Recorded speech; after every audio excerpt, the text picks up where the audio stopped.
Good morning. Ladies and gentlemen, the 2016 Inter-Service Industry Training, Simulation, and Education Conference is now called to order. I'm Janet Spruill with Aptima Incorporated, and for this past year, it has been my great privilege to serve as your conference chair.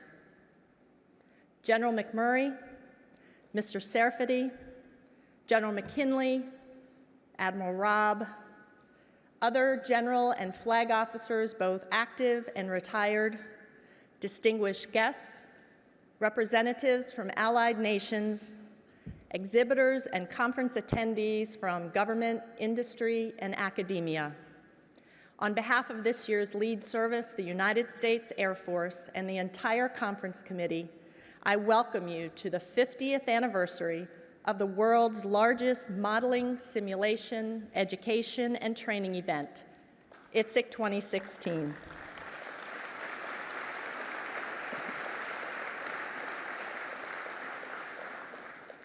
Now I'd like to invite this year's lead service executive, Colonel Dan Marticello from the United States Air Force, to the podium for the posting of the flag, which will be followed by the national anthem sung by Captain Bill Roto-Rooter, United States Navy retired, and an invocation offered by Mr. Jerry Searmans, PEO STRI Technical Director and Acting G5. Please stand.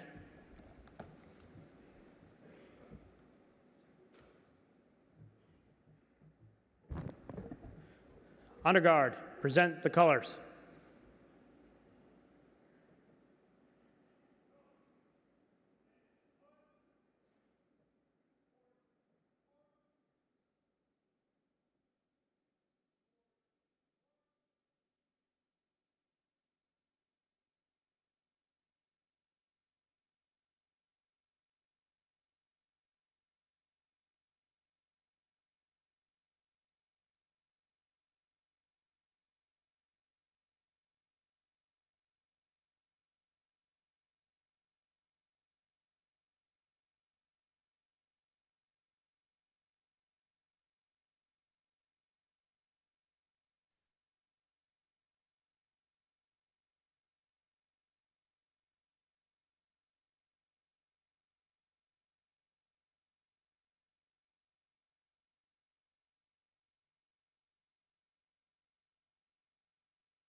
Oh, say, can you see by the dawn's early light what so proudly we hailed at the twilight's last gleaming, whose broad stripes and bright stars through the perilous fight o'er the ramparts we watched were so gallantly streaming, and the rocket's red glare, the bombs bursting in air, gave proof through the night that our flag was still there.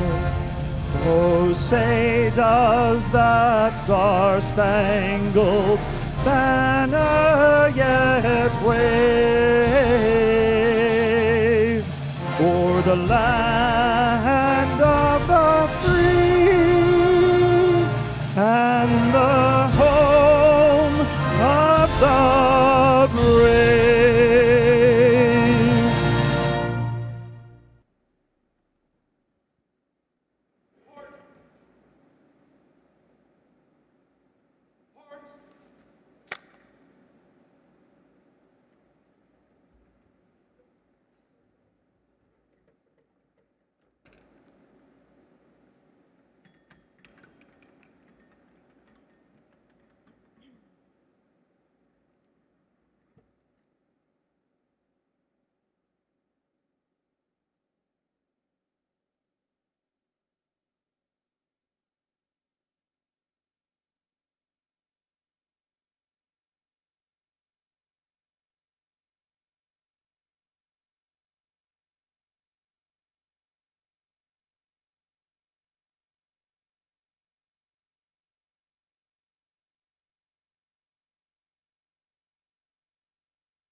Would all of you please bow with me?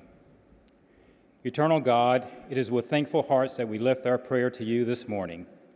We pray that you will bless our conference and all who are gathered here to further its noble purpose. As we celebrate this 50th anniversary and the accomplishments preceding it, we pray that it will be but a milestone on the path to many more noteworthy achievements in support of our nation. We thank you for the richness of our many blessings and for the opportunity to gather and share ideas that will multiply our service to our nation and ultimately translate into missions accomplished, lives saved, and responsibilities faithfully discharged. We pray for wisdom and unity of direction as we employ your gifts of mind, body, and spirit in ways that promote the protection of our families, communities, and nation. We thank you for our military and civilian leaders present here today to speak to us. We applaud their faithful service during these challenging times and pray that we have the presence of mind to take to heart their wise counsel as we adapt to the changes around us. And lastly, O God, we humbly ask your protection for all our military and civilians in harm's way in service to our nation. Give them unflinching courage to defend with honor, dignity, and devotion the rights of all who are imperiled by injustice and evil. Protect them as they discharge their duties. Bless those who labor to provide relief for their families as they await their return home. Be their rock, their shield, and their stronghold, and let them draw their strength from you. For you are God, forever and ever. Amen. Please be seated. Ladies and gentlemen, please direct your attention to the large screen for this year's theme video.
Wow.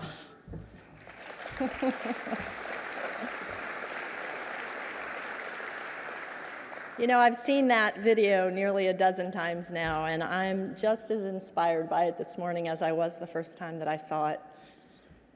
Each year, someone from industry is chosen to chair this conference, and together with that year's lead service, it's our job to develop a theme to help guide the development of the conference program and the associated proceedings.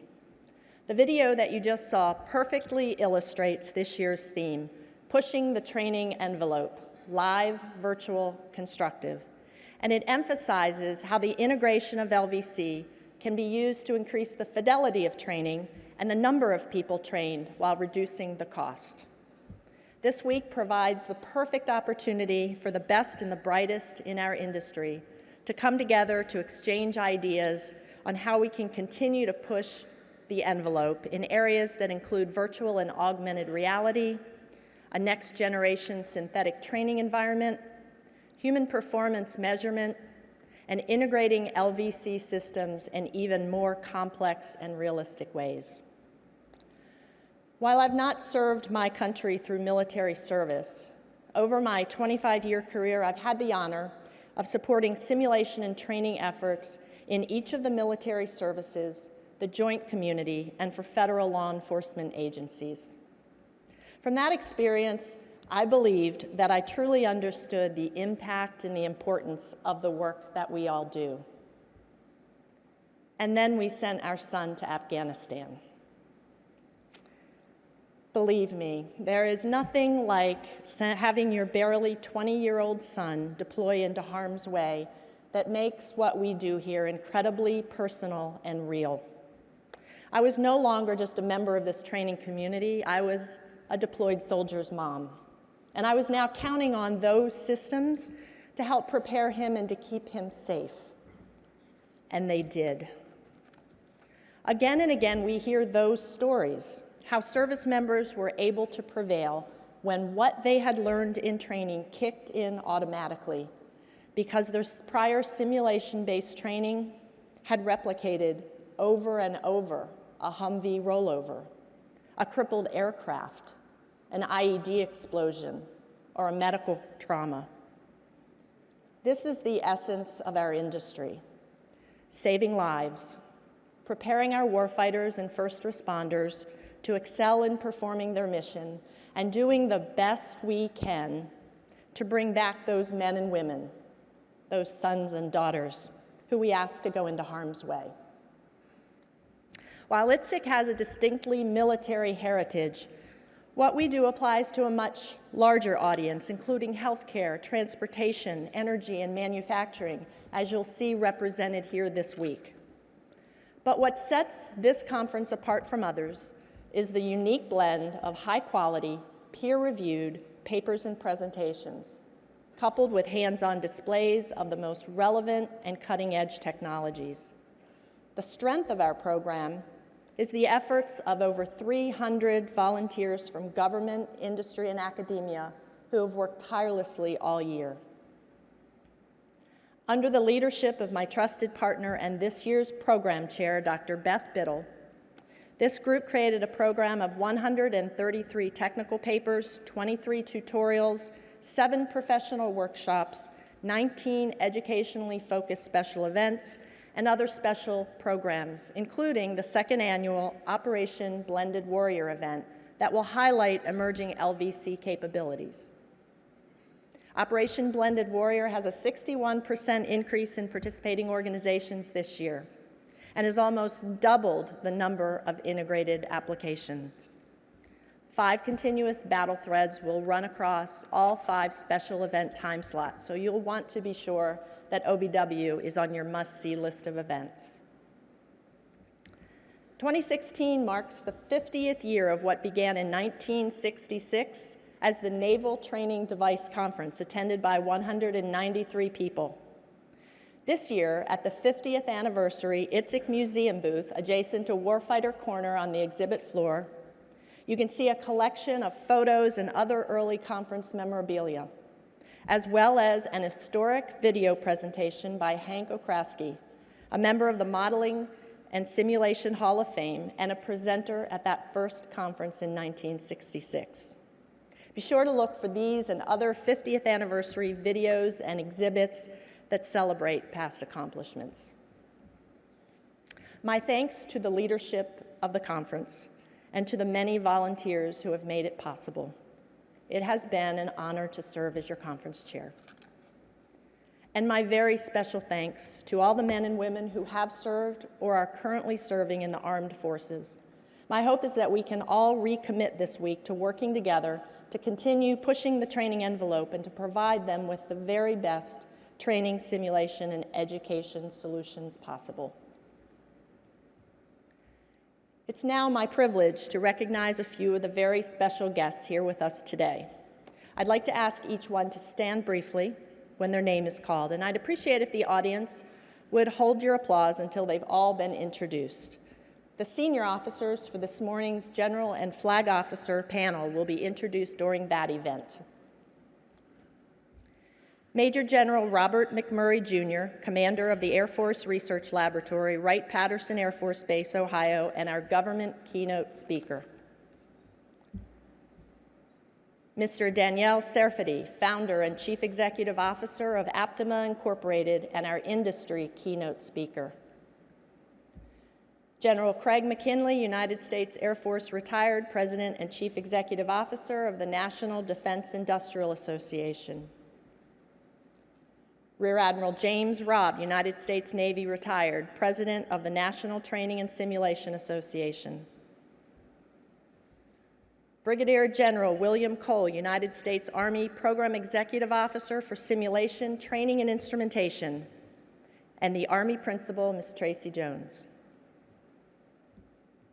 Captain Eric Etz, Commanding Officer, United States Navy, Naval Air Warfare Center, Training Systems Division, and the Navy Principal, Ms. Diana Teal.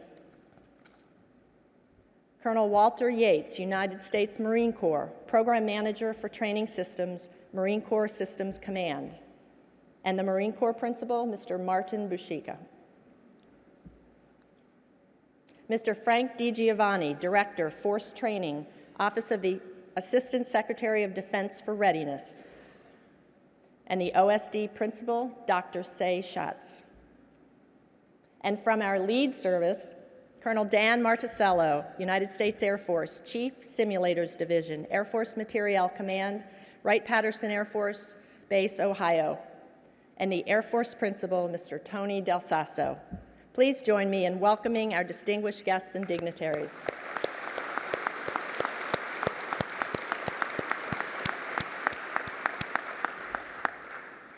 And now I'd like to welcome Colonel Dan Marticello back to the podium for his opening remarks.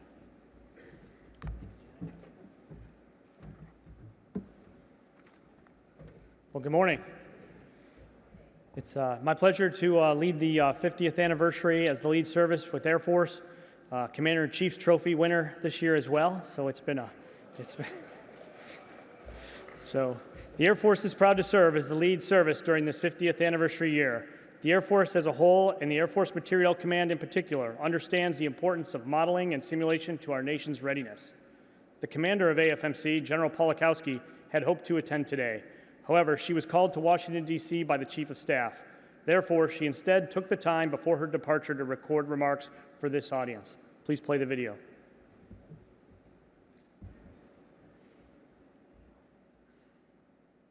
Good morning. I am joining you virtually versus live today because my presence is needed in Washington, D.C.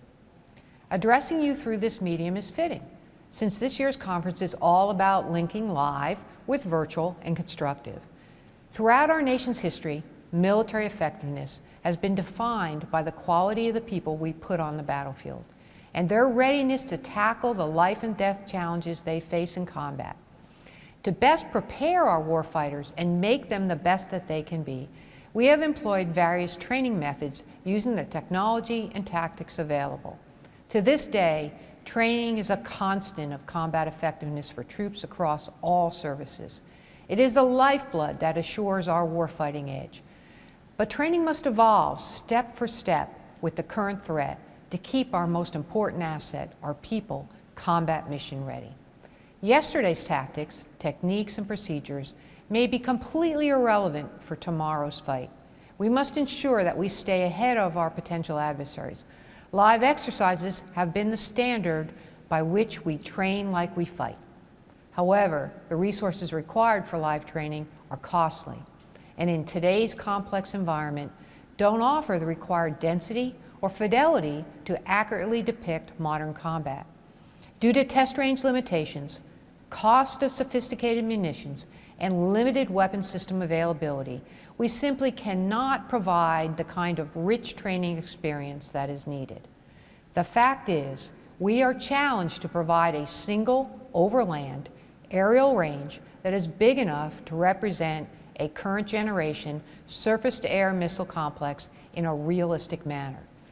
This poses a serious readiness issue given the rapid technology advancements our adversaries are making. We've had to work hard and find more creative ways to improve realism and address threat surrogate limitations. So now we look to live virtual constructive technology to increase realism and robustness in the integrated joint training environment. The live virtual constructive concept links live aircraft and assets with manned simulators in the virtual world and computer-controlled constructive forces in any required combat domain: land, sea, air, space, cyber, and beyond. The net effect is a genuine force multiplier, one that allows us to maximize our physical assets, bolstering them with a simulated combat environment and virtual entities, and extending the battle space well beyond what we could feasibly field otherwise. For example, surface-to-air threats can be added to match or even exceed what we expect to see in a real contingency scenario. Virtual wingmen can act in concert with their human counterparts to neutralize a target. Simulated adversary weapon systems can be plugged in to assist live aggressor aircraft, adding realism to customized training scenarios. Human operators will work in real time, augmented by non-human, computer-controlled assets that operate in the background and make battlefield decisions. This is the stuff that we can only dream of just a short time ago. Yet the technology is on our doorstep right now, and the fact is we truly must pursue it. AFMC will continue working closely with our industry partners to provide live virtual constructive assets that meet current warfighter training requirements. And we are flexible and adaptable enough to meet future requirements as well. We're also putting in place a common operating system simulator architecture that allows for agile, seamless upgrades. Standardized architecture will also allow us to mitigate the growing cyber threat to our computer-based systems. This will reduce lifecycle costs and upgrade logistics for the entire simulator enterprise. The end result will be a secure, flexible, affordable, ultra-realistic combat environment. It will continue the tradition of effective live training with a far more scalable combat backdrop. The future is bright, and live virtual constructive technology is the beacon shining on our path ahead. I hope that the discussions and presentations you'll see over the next few days will give you better insight on how fused simulator training like this will train our warfighters better than ever. Thank you for attending this important conference, and thank you for your great work.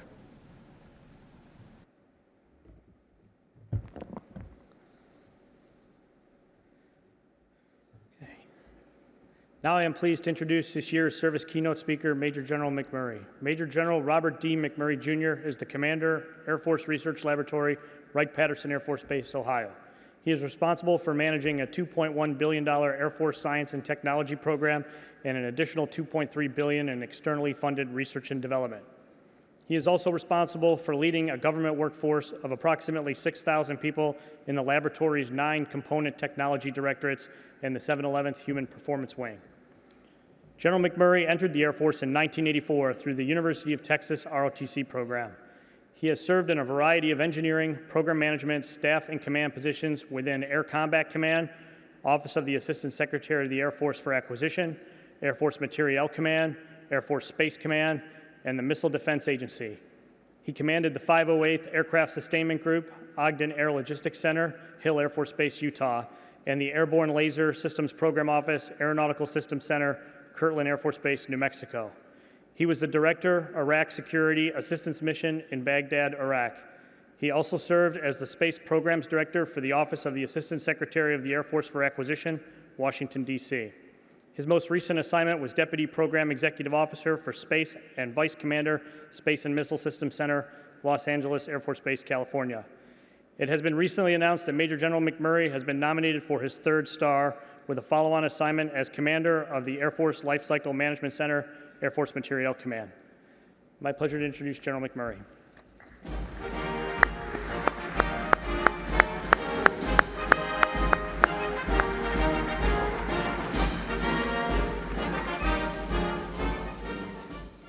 We're going to see how this works. It's not going to work well. Well, good morning, everyone. First, Janet and Dan and Admiral Rob, thank you for hosting what has just turned into, over the last 50 years, just a fantastic event. It's particularly special. The flavor of joint and international collaboration is particularly good here. And for me, what he didn't get to is after I entered from the University of Texas, my first assignment was in Air Training Command. I was a certified technical instructor, so to a degree, this is like coming home for me. And I really appreciate the opportunity to talk to you today. I'm gonna pile on to a lot of the things that General Polakowski said, but I'm told that my per diem is tied to whether I tell you something about your Air Force Research Laboratory. So we're going to do a little bit of that first. So let me see if I can figure out how to get this to go.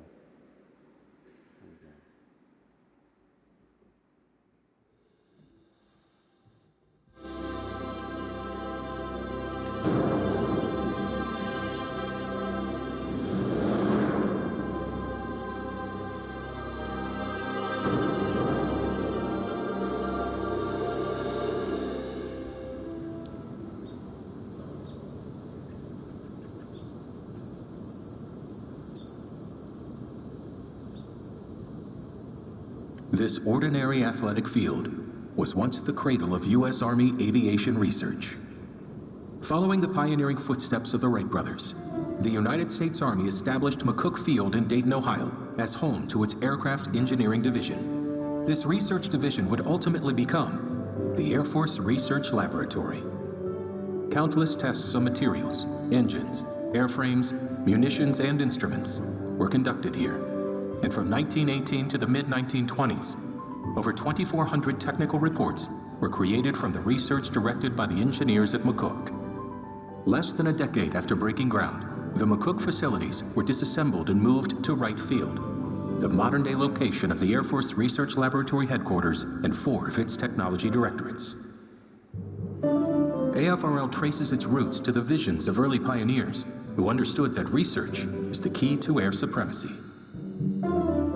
Through the early decades of aerospace research and development, the Air Force Laboratory System grew into 13 different labs in various locations throughout the U.S. and an Air Development Center in Rome, New York.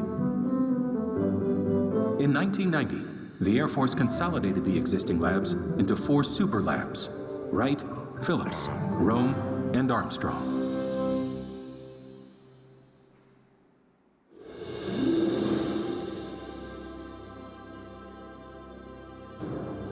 Then, in October of 1997, on the 80th anniversary of the founding of McCook Field, these labs were merged to form one unified lab, the Air Force Research Laboratory, which today consists of 9 technology directorates: the 711th Human Performance Wing, the Air Force Office of Scientific Research, Aerospace Systems, Directed Energy, Information, Space Vehicles, Materials and Manufacturing, Munitions, and Sensors. The Air Force Research Laboratory is solely responsible for the research and development that keeps the United States Air Force the best in the world. Every groundbreaking Air Force technology is generated by the scientists, engineers, and support staff in AFRL, whose collective genius and hard work keep over 500,000 Air Force personnel on the cutting edge. Today, a century after the birth of U.S. military aviation research, airmen turn to AFRL when an urgent battlefield requirement is identified and it is AFRL they count on to develop the technologies that will be needed 10, 20, 30, even 40 years from now. Powered by airmen, fueled by innovation, the Air Force Research Laboratory provides unflagging support for the United States Air Force and its mission to fly, fight, and win.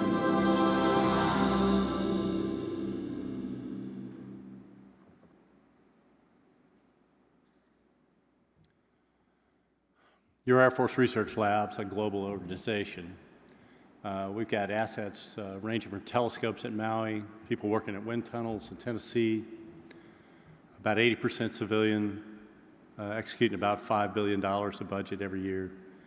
About a third of our scientists and engineers are PhDs. Our human capital strategy is designed to push innovation for the better of our defense. And we are tagged also as a special duty, along with everything from early university research through fielding rapid innovative capabilities. We are tagged also with working strategic planning at the Chief of Staff SECAF level in support of Air Force Materiel Command for experimentation and strategic planning for future concepts for the U.S. Air Force. We tend to group our work into kind of three phases: responsive, relevant, revolutionary. When we're looking at revolutionary, those tend to be those big strategic things and those long-range activities that kind of span a little bit of that university research and what's out there, but also the strategic and service churning events that are chartered by the Secretary and the Chief. Most of our funding is focused on that area that we kind of consider relevant. You'll see that time range is pretty long. It depends on what technology as to what time range you're talking about. If you're talking airframes, a 15-year development time frame may be reasonable. If you're talking cyber, 2 years may be too long. About 70% of our budget is focused in that MAGCOM, Major Command focused research, trying to hit identified service core function capability gaps and to address those. A small percentage of our budget, just about 1%, is focused on getting things downrange and supporting the COCOMs. That may seem low, but actually it tends to punch a little bit above its weight category in the sense that it tends to be very focused on specific problems and get us good capabilities. General Polakowski usually gives a little bit of a framing discussion about the third offset. We recently had Secretary of Defense come visit us, and it's pretty amazing, frankly, that with the amount of discussion that's happened here on this, that we are aligned as well as we are. But it's been pretty obvious that as we've been in combat operations since 1990, that our potential adversaries have observed how we fight. And things that we have taken for granted or as givens are not expected to be granted and given in any future conflict.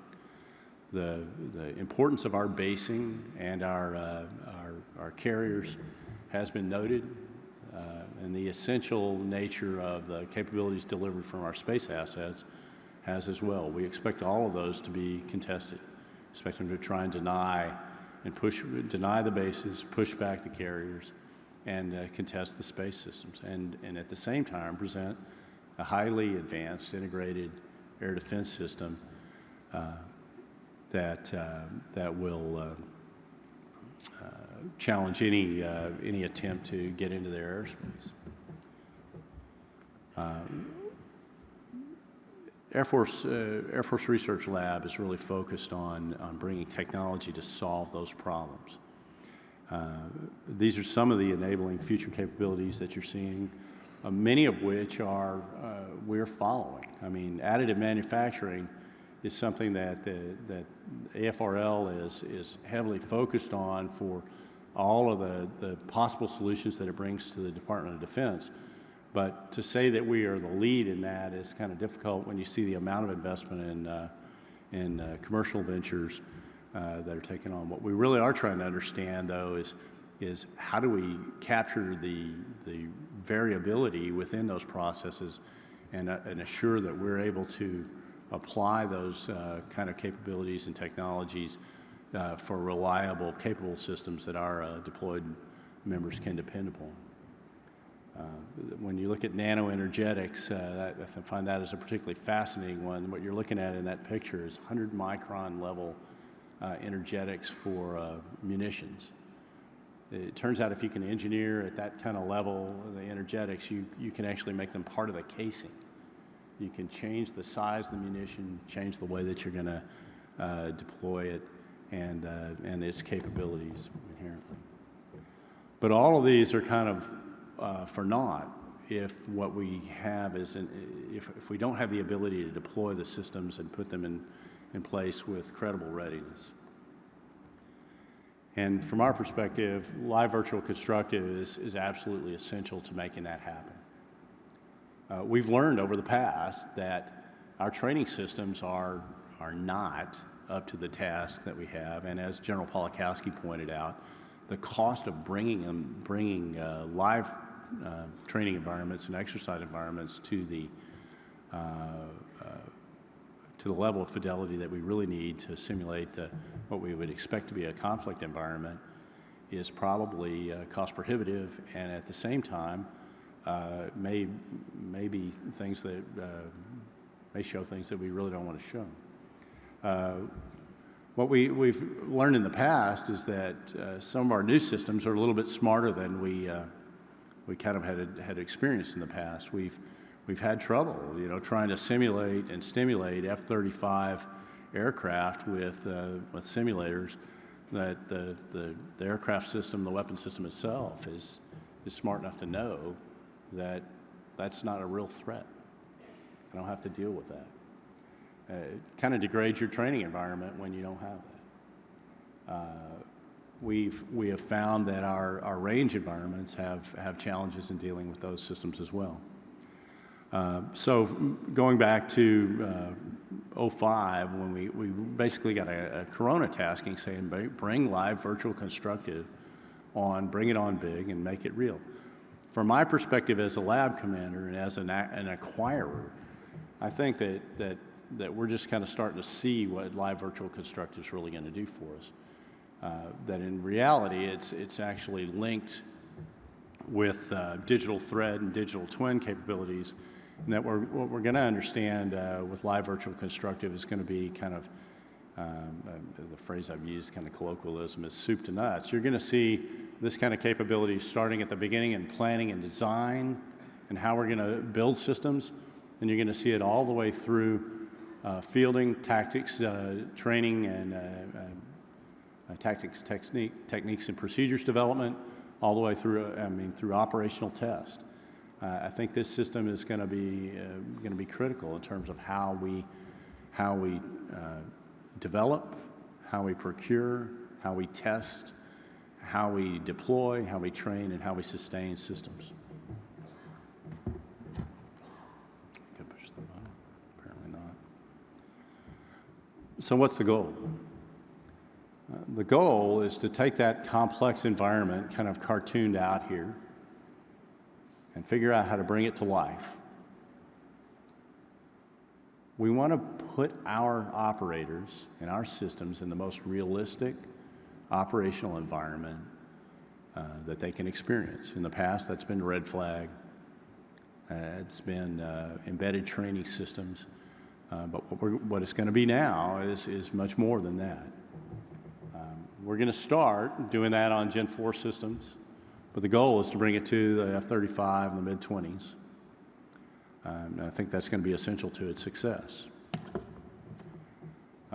Our program at the Air Force Research Lab is the Secure Live Virtual Constructive Advanced Training Environment, SLATE. Has these pillars of capability that we're trying to bring. Secure is a big part of that. The ability to work with all of the various sites, the various actors that you have in this environment over new waveforms and share data that you don't want to share elsewhere in a secure, multi-level security environment with operational realism is, I think, essential to developing the kind of combat capability that we need to be a ready force.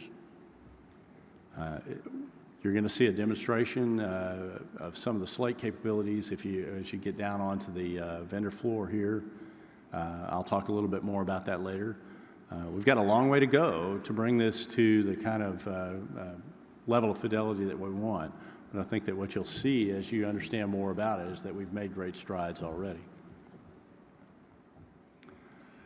So when I talked about the F-35 not being, easy to trick, the fact that the system is extremely smart, what we're really talking about then is trying to build a set of tools and to embed those tools into our systems using an open architecture, but basically to make the training environment and the aircraft weapon system collaborate in a way that brings realistic, effective training to the operator.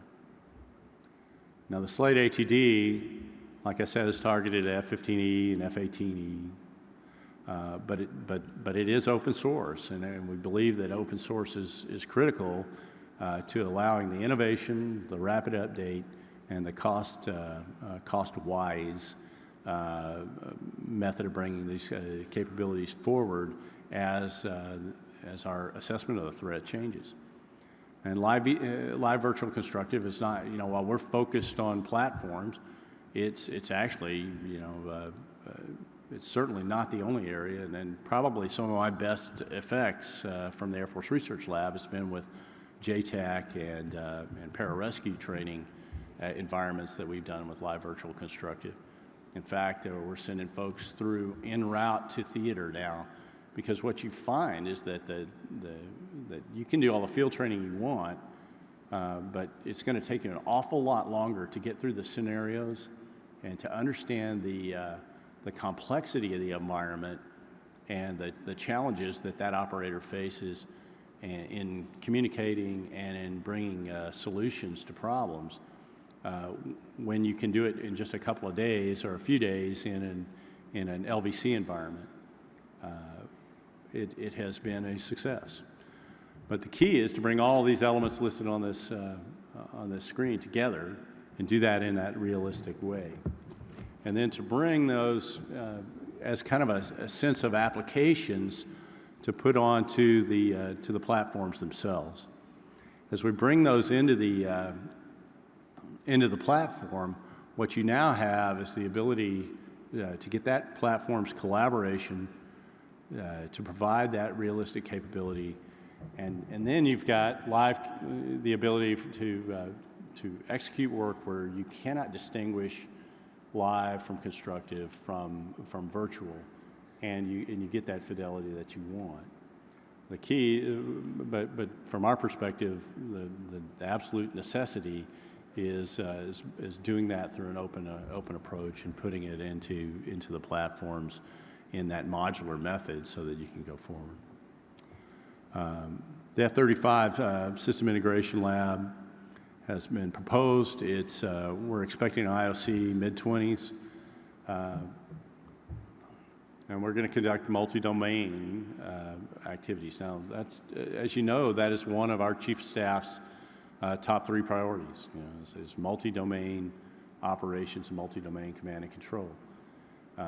There are significant challenges and questions that go with that. What does multi-domain mean?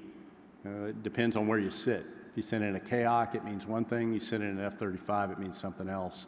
If you're that JTAC on the ground, it means that. But what we know that we need is the ability to access all of those key domain or key essential bits of information to do the mission, regardless of domain. And what we're having to do is do the research to figure out how to display that information in a manner that allows our operators to execute and execute well. So I talked about the demo. Let's see if I can get past this. I got a little bit more.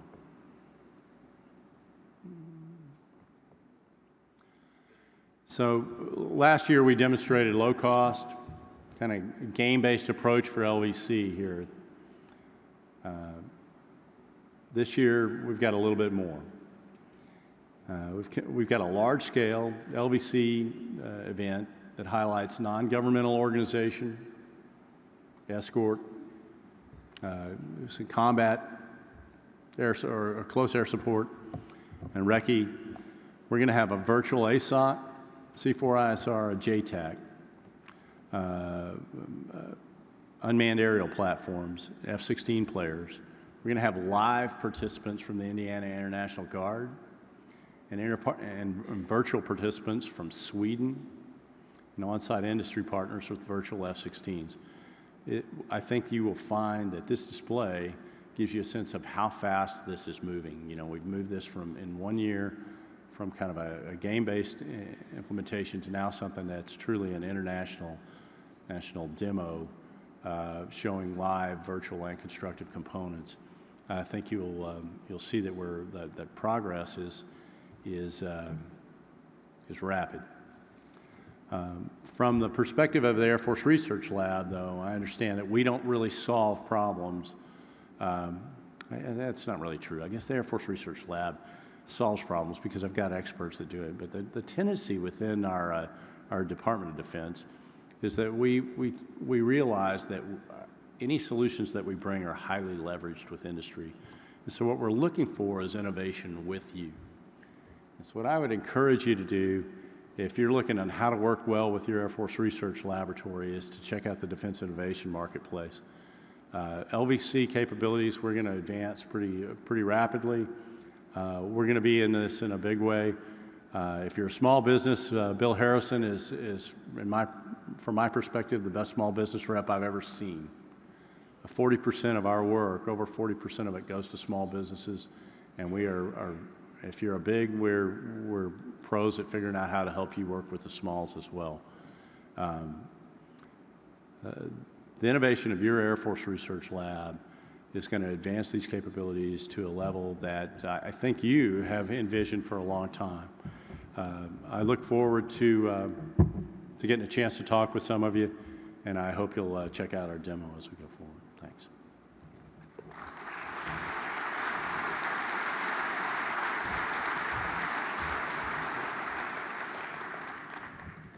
Thank you, General McMurray, for your remarks. It's now my privilege to introduce this year's industry keynote speaker, Mr. Daniel Serfati, the founder and chief executive officer of Aptima. Daniel founded Aptima in 1995 with a vision of optimizing the fit between people, the technology they use, and the organizations in which they work. Under his leadership, Aptima has become a leading human-centered research, development, and engineering company, where over 120 software developers, mathematical modelers, and social scientists are engaged in applying innovative research to customer solutions.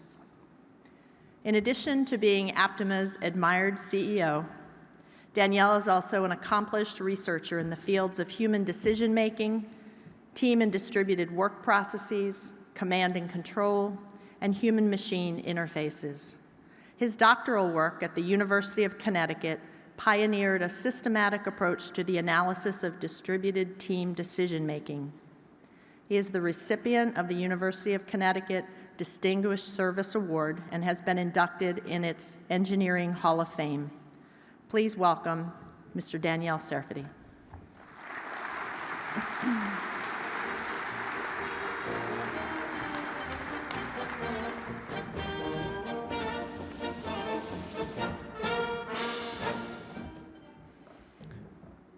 Wow, good morning. Thank you, Janet, for your very kind introduction. I want also to use this opportunity to tell you that I, together with the entire Aptima team, are very proud of you. You've done an amazing job. You have accomplished so much in planning and organizing this conference as the chair of ITSEC this year. Our thanks to you, to Admiral Rob at NTSA, and your 300-strong team of volunteers who are organizing this very impressive 50-year anniversary conference. So please join me into thanking the entire team for the organization.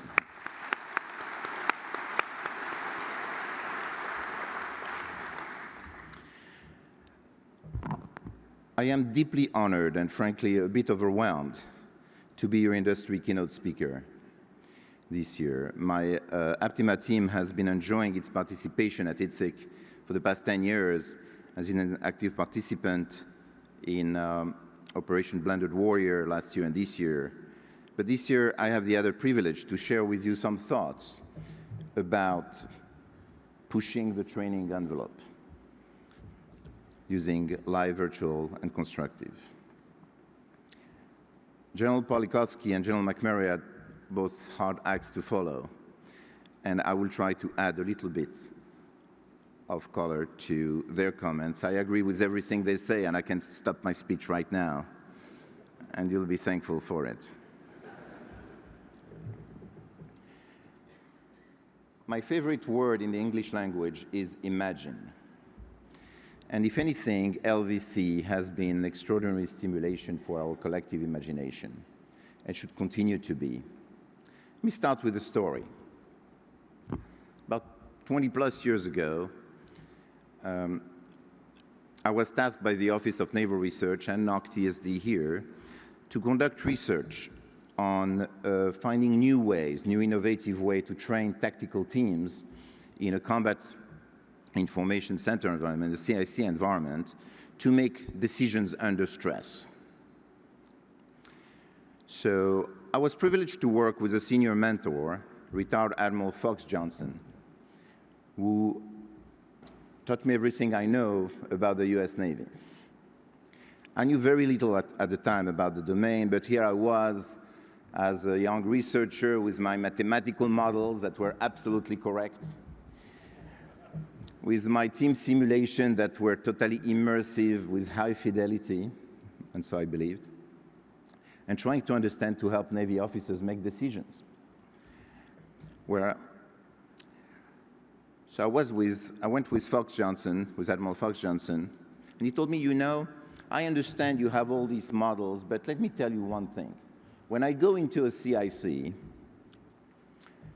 during operations or during training, I close my eyes, and within a couple of minutes, I can tell you whether or not the team is excellent, average, or below average. I say, okay. What do you listen to? And he said, I listen to the music. Well, that music was not part of my variables, by the way, in the model, so I pay attention. He said, I listen to the way the officers, the sailors communicate, the economy of communication, the purpose of communication and coordination. And I can tell you whether or not the team is going to perform well, and actually I can predict also whether the mission they are currently performing is going to be a success. Aha. That gave me a heck of an insight to throw away my mathematical models, revise my simulation, and focus on those skills that Admiral Johnson told me were important for that team. The result of that was a successful, data-driven, science-embedded training approach that we had, in which we train on several simulation officers from the Naval Postgraduate School, and we were able to show that we're able to improve greatly their ability to anticipate, to work as a team, and more importantly, to perform the mission that was simulated for them. So we can draw two lessons from this little episode. One of them is that there is a lot the science and technology community can accomplish when they work with you, many of you, subject matter experts in the domain that they are supposed to help, and vice versa. There is a lot the operational community can learn from the science and technology community here. And so this ability to go from the field to the S&T and back to the field is really something I want to advocate today very strongly. We're able to impact coordination, team coordination training, and in a way, impact learning. But there's a second lesson that is as important here, a personal lesson, that for me, I grew from that experience. And I grew as a scientist because I understood better the deep need of the operational community that I am supposed to serve. That ability to learn on the fly, way after I had left school, is really something I want to advocate today too for all of us as a community. There is deep joy in acquiring new skills as we progress in our professional careers. I will get back to these two lessons later. General McMurray and General Polkowski mentioned the third offset. As the gap between our capability and that of our adversaries is getting closer when it comes to equipment and platforms and TTPs, I believe, and that's really what I would like to propose today as my thesis, I believe that the last frontier in which America and its allies can still have an advantage over its adversaries is something very simple and something we all believe in this community. It's human performance. The ability to have force readiness is conditioned upon our ability of our forces to perform at their highest possible capacity. The ability of our force to perform at that capacity is conditioned upon their ability to learn in the tools and the simulation and the training and the LVC capability that we offer them. Learning, performance, readiness. Learning is a big neglected variable. That should be the business of this community, to focus our technologies, our games, our virtual reality, our simulations, as amazing as they are when we visit them on the floor, on the exhibit floor today, we should ask a question, are we learning from these environments, and what are we learning from these environments? The challenge today for all of us is to take learning to the next level, and to take it to the next level now. We cannot wait. It will be a sin to wait 15 years to take a bright idea from science and technology and to pass it through our lengthy acquisition process until it becomes of service to the warfighter. I am here to argue that in our domain, in the domain of training and learning and human performance, it shouldn't be 15 years, it should be 15 months. And even that, as the generals say, in some domains, knowledge becomes obsolete within that period of time. So our challenge today is to see, are there some low-hanging fruit out there in the training and learning community that will allow us to have the courage to disrupt the industry by adopting them early so that they are, in General McMurray's parlance, responsive, relevant, and for some of them, yes, revolutionary. So in preparing for this address, I do what I do very often in my old age. I ask people who know better than I do. And so I contacted many of you, actually, that are here today, many of my colleagues that I respect in the field of learning and training. And I asked them one question. In your world, give me an idea, a big idea that's going to revolutionize training as we know it. I asked colleagues from academia, from industry, from the government about those ideas. Professor Salas, Mathieu, Schwartz, Schroeder, Dr. Tenenbaum, Skinner, Freeman, Stacy, Orvis, Wiggins, Ratwani, and more importantly, perhaps, scientists and engineers and researchers in the government, such as Dr. Wink Bennett at the FRL, Captain Wes Naylor, retired Navy, Dr. Scott Graham in the Army, and Dr. Say Schatz here from the ADL, representing the OSD. And their collective wisdom is what I will present in the remainder of my speech. So if you love this idea, go tell them. If you don't like them, blame me for misinterpreting what they told me. Here's something that I discovered after those several hours of self-imposed learning on myself, is that all these individuals coming from different walks of life, experts in the field of training, education, and learning, not necessarily in the military domain, by the way, converge on a single idea. And the single idea is that we got to focus more on learning. Training tools have gone ahead of asking the fundamental, they are gone ahead without asking the fundamental question of, are we learning using those tools? And more importantly, the ubiquitous presence of data in anything we do should be capitalized in order to optimize learning. This is the least we owe our students in our schools, our warfighters in the training houses and in operations. So here's our 5 ideas that are basically the same idea. It's all about optimizing learning. Another mentor that I had over the years is Lieutenant General Cushman. He worked with me on several Army projects. And he used to have a saying, 2 sayings actually, but the first one say, you cannot train what you cannot measure.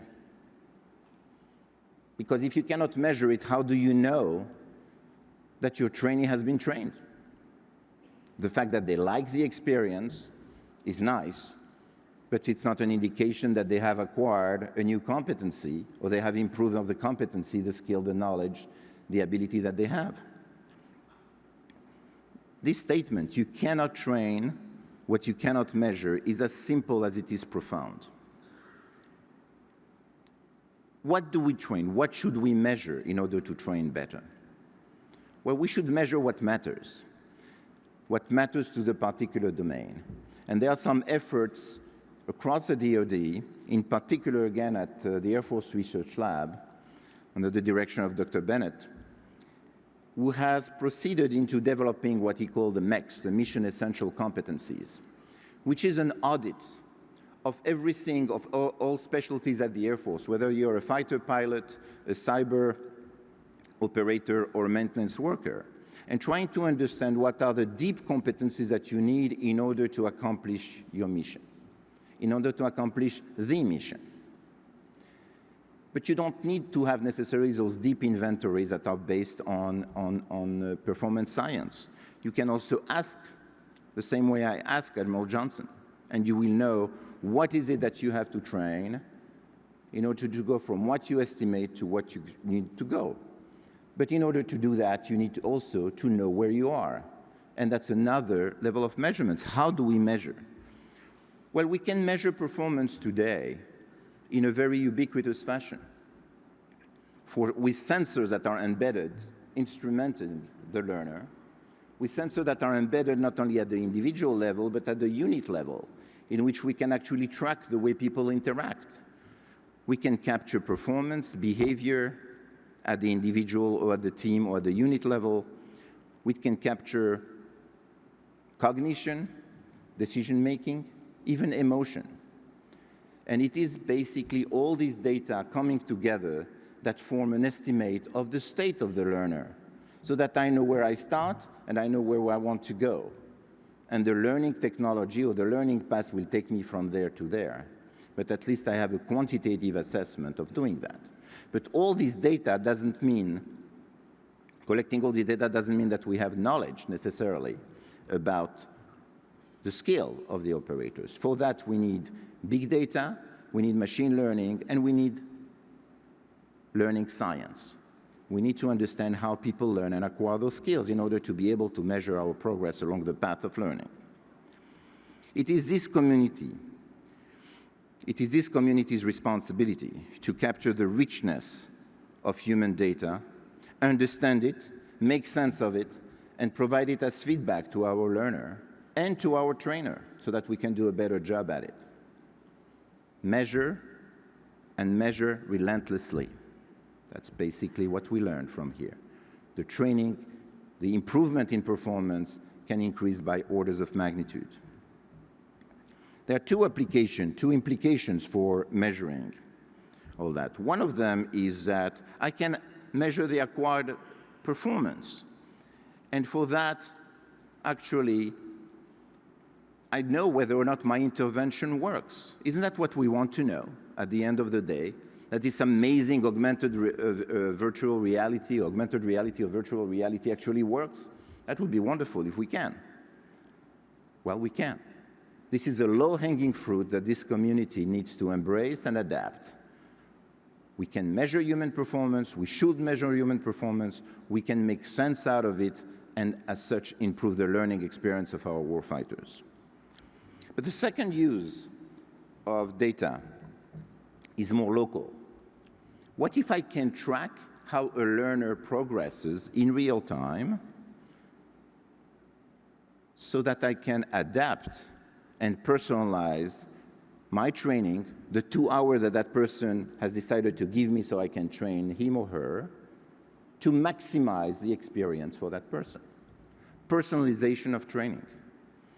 The second saying that General Cushman liked to say was, after saying you cannot train what you can't measure, he was saying, but you cannot measure what you don't understand. And that's key here.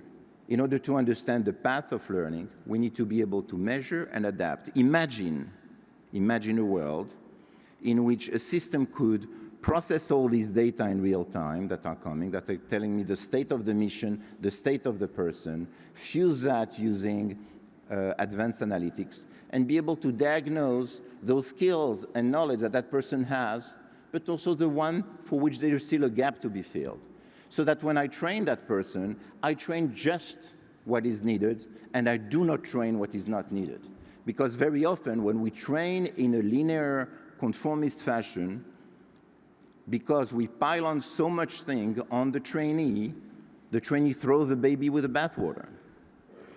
And therefore, even when we train those skills, they don't have the same efficiency that they will have if we train only those skills that are needed. And that's, for years, people have studied intelligent tutoring systems, and you have a few examples here, but intelligent tutoring systems were very specific to a particular domain. We need some technologies. We have those technologies. Many industries here have developed those technologies that enable us to personalize and adapt and customize across domains so that we will know how to optimize the path of learning and the way, if I have John and Mary coming to the lab or coming to the training house with different skills, we are all different individuals. They not only perform differently, not necessarily better than others, but maybe in some domain John is better than Mary, they also learn differently. We have today those technologies that enable us to adapt and to personalize the training so that it is targeted to that particular person at that particular time. Let's adopt those technologies. This is the second low-hanging fruit that is ripe for picking.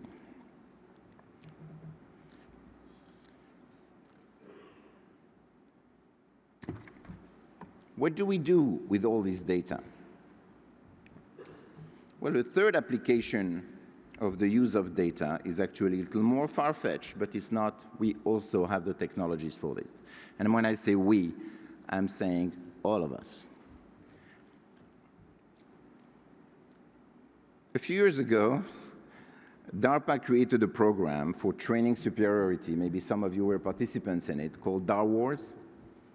I see a couple of heads nodding, yes.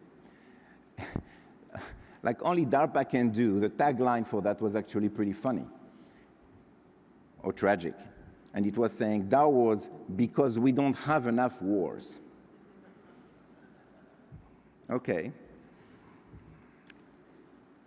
What they meant, perhaps, is that we don't have enough operational data out there that will enable us to train our warfighters for the full spectrum of operations. And therefore, we need to be smart in the invention of constructive, of virtual training in order to complete, basically, the experience that is gained by operational experience.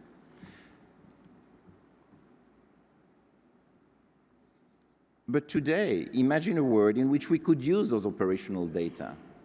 Since DAR Wars, there have been a few wars and a few continuing wars. for which we are collecting a lot of data. The degree to which we are able to capitalize on those operational data and turn them into training is actually important. Why? Because it's not an invention in a lab, it's actually operational data. So today, we can capture those events. Imagine that we could go and harvest all this data and use them into two different ways in our world of modeling, training, and simulation. One of them will be to invent scenarios, to create scenarios, to take the reality of the live operation, and perhaps even the live training, cut those scenarios into little molecules of scenarios, and reconstitute particular scenarios for particular training objectives. By doing that, we're able to vary at infinity the range and the behavior envelopes that we are trying to put our warfighter into. The use of operational data, the ability to literally engineer the scenario, create perhaps a new science of scenario engineering, in which we are able to capture those elements of constructive behaviors and put them into virtual environments and vary them at infinity and reuse them again and again. The advantage of that is that the data that generated those is real. It's from the field. The good thing is that data science enables us to make variation around those data and to create a variety of scenarios as a result of that. We could also, as a second application, use them in modeling and simulation so that by creating basically an environment in which we can recreate not just hardware or equipment or platforms, but also TTPs and human performance into a single kind of environment, we could create what will be akin to computational wind tunnels, in which MNS will enable us to put into that computational wind tunnel the entire operation and test TTPs against human performance, against equipment, and finding the best combination of those variables that are typically treated separately. General Polikovsky urges us to look at them as a single unit, as a single element. So that's a third way to use data. Those three technologies that I just described, the measurement, the personalization of training, and the use of data to recreate scenario and to enhance our MNS capabilities through those computational wind tunnels, are right there. We do not wait, we shouldn't wait 10 years to adopt them and embed them into current technology. It is both relevant and a little bit revolutionary, but just enough for us to take the risk to adopt them. The next idea is a little more visionary. And it comes from a single observation that by some estimate, over a lifetime, over a professional lifetime, 70% of what we learn is not learned at school or in a training house. It's learned while doing the work. We are learning while we're working, and we are working while we're learning. The distinction between a learning and working environment has shrunk. And the more technology-intensive our environment becomes, the more that is true. Imagine again if we could leverage that 70% rather than investing everything we can in that 30% of having training events or going to school. That is true for all of us, by the way, even those of us who are not in the military. We continue to learn at a faster pace in our work environment. Yet, this is an under-leveraged data. This is data that is not being used right now in any kind of systematic way to learn and to continue to learn throughout our lifetimes. Well, imagine again that each of us, long after we left school, will have what I would call an electronic learning record. An electronic learning record that accompanies us in the cloud everywhere we go, whether we change jobs or we change units. And in that record, there is the entire history of what we've learned, not just at school, but also at work. Imagine that we can use this electronic learning record as a GPS for learning, a GPS for knowledge. Not just a map, but also something that tells you where you are, that suggests direction when you got to go, and that suggests an optimal path to go from one place to another.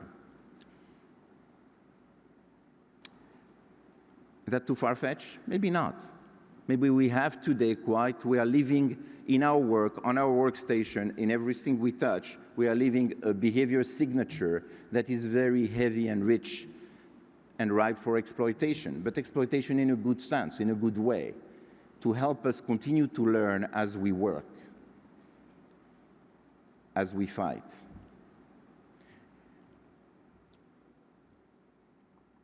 ADL in particular is having a leadership role in advocating this total learning architecture, and certainly programs such as Sailor 2025, initiatives like that, are a step in the right direction. But imagine what we could do if, when somebody comes to a training situation or to a new job or to a training unit, I know where they are on the map and I know what skills they need to go, and the system itself will suggest particular learning opportunities and learning experiences that can take us from there to there. Maybe it's not that far-fetched. You know which industry has already understood that? Not in the learning area. The consumer product industry. Netflix and Amazon know about me much more than I care for them to know.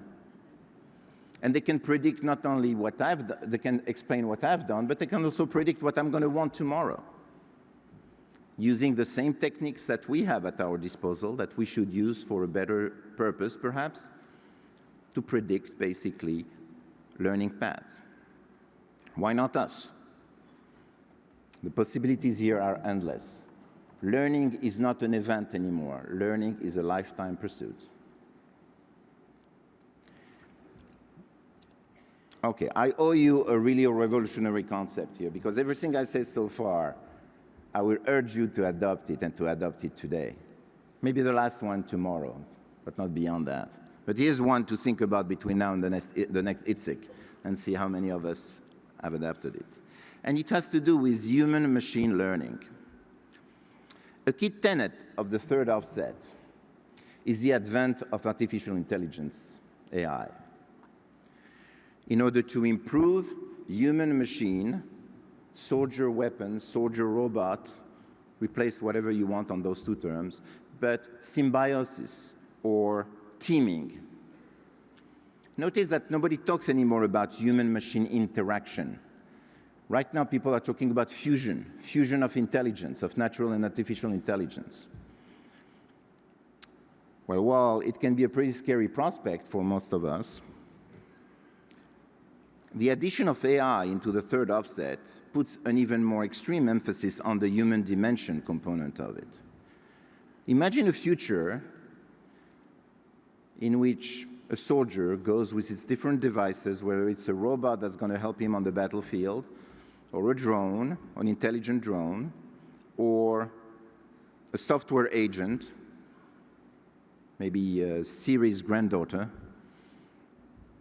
that is intelligent, knows something about him or her, and will go to training together with those machines. And you say, whoa, what are we talking about here? It's not that far away. If you think about the progress in artificial intelligence to understand and predict what we're going to do, what we can do as human beings, we may be a couple of years away from those situations. And it's this community responsibility to lean forward and try to grab this. Let me tell you a little story here to conclude that part.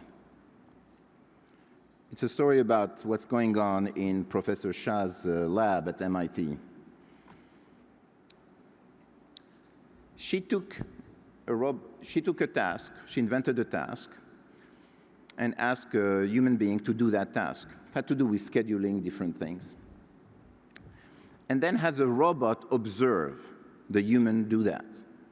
The robot has in it the ability to do a lot of computational operations, algorithms, and other things like that, but has also the power of observe human behavior and infer from that observation what the human want, what the human intent is, what are the strategies. And then she took the same task across the table, gave it to the robot, and the robot did that task, and this time, the robot has not only its prior knowledge, but also the knowledge of observing the human. And at that point, the human is observing how the robot does the same task that she just finished, and back and forth like that. The human and robot learning together how to do the same task. Or you say, well, that's, so what? Here's a what. Here's a so what. Then she takes that dyad that has just learned together how to do a task and puts them in front of a task they've never seen before. And guess what? The human-machine dyad that has learned together about doing task A outperform by a great amount any other dyad that is performing the new task that they've never seen before. Learning together creates higher performance on new tasks. This is pretty profound. We've known that as human beings, that if you train together with a team, you will be able to perform tasks with that team that you haven't been able, that you've never seen before. Act under surprise. But to do that with machines is really pretty revolutionary. This is the future we're moving into. So what have we learned? I ask you to imagine. And one way is to go back to General Cushman and turn his saying upside down, in a sense, and saying, if we can understand human behavior, we can measure it. And we can measure it, we can train it. And I believe this community has a job to be a leader in the industry and start incorporating this human performance science and the learning science and the ability to do measurement and to do personalized training and to capitalize on all those data that we have at our disposal with powerful analytics in order to optimize training. We need to create a disruption in this industry. So I have some charter, I have some jobs to do. I'm not the only one working today. If you are in the audience and you're a researcher or an academic, you have to make sure that you don't wait forever to test and retest until you achieve academic reliability on everything that you do. There are many things that you do that are of extreme value to the warfighter. Be brave, be courageous, qualify it, but be courageous and put it forward. Go towards the operational community and show what you have. That's so important. That's the way we close and we provide a third offset. If you're in industry, make sure that you embed those technologies into all the cutting-edge technologies that you are developing so that these things are available, these things can be done, and these things can be a multiplier in the effectiveness of the training you will provide. If you're an acquisition executive here or in acquisition, I urge you to demand of all of us that we show that the training simulations we are selling to you, the virtual reality goggles that we are selling to you, actually work and show quantitatively that learning is taking place and performance is being improved. Embed those requirements into the acquisition process, and this community will respond. If you're a trainer and a commander, if you are in the business of training others, be a little more daring and accept basically some of those tools that are ready for you to use. Let's not wait 15 years to use all these wonderful ideas and technology. Adopt them now. I will conclude by reminding all of us that any battlefield success in the past, any stories, are always stories of human performance. It is the center of what we are doing, and we should focus all our attention in it. The philosopher John Dewey said also that education is not preparation for life. Replace education with training, with simulation. Education is not preparation for life. Education is life itself. We learn throughout our lifetime.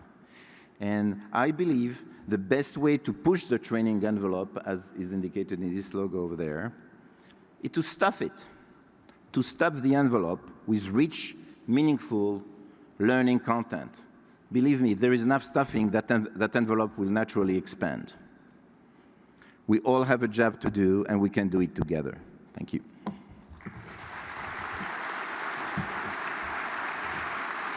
Beautifully done. Well done. Thank you so much, Danielle.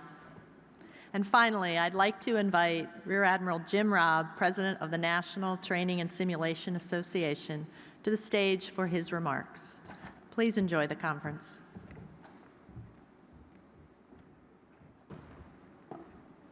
Wow. So I always know I'm hanging around the right people when my head starts hurting. And the place is really filled with smart people here, so I thank you all. A lot of people ask me, how do you put ITSEC on? And I tell them, well, I close my eyes, and when I wake up, it's happened. The team really is a strong team, and it's really unique. It's made up of the government, industry, academia, a lot of smart people, youth, older, almost timeless. And it's really the centerpiece of it is the legacy, the 50 years that have come before it, because it almost has a mind of its own. It certainly has its own personality, and it's almost we're just the keepers of the Holy Grail here. So thank you for all being here. Thank you for participating. You all are part of the team. It's 350 volunteers, but it's everyone here is a volunteer for being here, and I thank you for that. Thanks to Daniel and General McMurray for your great remarks. I too thank Janet. Janet's, as the conference chair, has actually been doing this 6 years to get to the point where she is the chair of the conference, and it's the richness of that group, the heritage and the succession planning that goes on. The team is extremely strong, and it takes a great leader there to pull it off, and I thank you for that. We're off to a great start. We had a good congressional session yesterday. We have a full, really exciting conference. There's too much there that you can see. You just give up right away. You're not going to see it all. But I would ask you one thing. I'd ask you to go and take your cell phone or whatever your PDA you're using and download the ITSEC app. This is a tool that can help you plan your day, your days. It can find assets for you. It can connect you with folks on the show floor, with other attendees. It's a way that you can enrich your experience here at ITSEC, which is really one of my primary motivations. So I encourage you to do that, and I ask you to give us feedback to make it better. I also like to make a few points on some pieces of the conference that are really exciting. It's all exciting, but we have a wonderful General Officer session this afternoon on LVC, sponsored by the Air Force. Tomorrow morning, we are honored to have the Chief of Naval Operations here. He wanted to be here last year, and he made a special effort to be here this year, and he's brought about 25 of his favorite flag officers here with him. So we're excited to have him, but we're also excited to have this team that's here, and really honored that. This event will start at 10:30, and I think you need to have a seat early because the room is about 350 people, and it will definitely be full. There will be overflow in different areas where you can view his remarks if you can't get inside. Another special event that we have going on is actually going to happen at the banquet. because General Polakowski could not be here today, but she really very much wanted to participate, and so she's going to come on Thursday afternoon. So I appreciate that very much, and I think that shows her dedication to the training program and what's happening here at ITSEC. Lastly, I'd encourage you to come back here at 10:25 for what is going to be a very stimulating Flag and General Officer panel. And so please allow me to close the opening ceremonies and ask you to be back in your seats at 10:25. Thank you.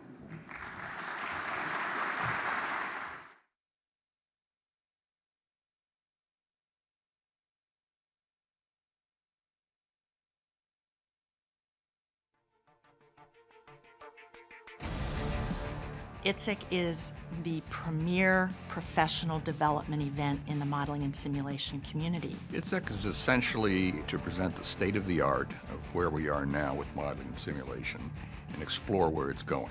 Exhibitors are the backbone of ITSEC. When I first started going, it was at the Marriott World Trade Center, and it's grown to take over quite a sizable chunk of the Orlando Convention Center.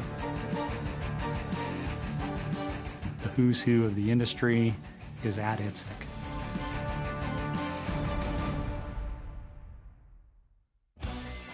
Training the warfighter. It's what the modeling and simulation industry strives to be the best at every day. And for the past 50 years, industry and government have convened together to ensure the nation's servicemen and women are always prepared. ITSEC, the Inter-Service Industry Training, Simulation, and Education Conference, is the annual event for the industry. Through 5 decades, it has served to promote cooperation among the armed services, industry, government, and academia in the pursuit of creating the best training systems and education programs in the industry. It is the largest simulation training conference in the world, and there is no other like it. It's a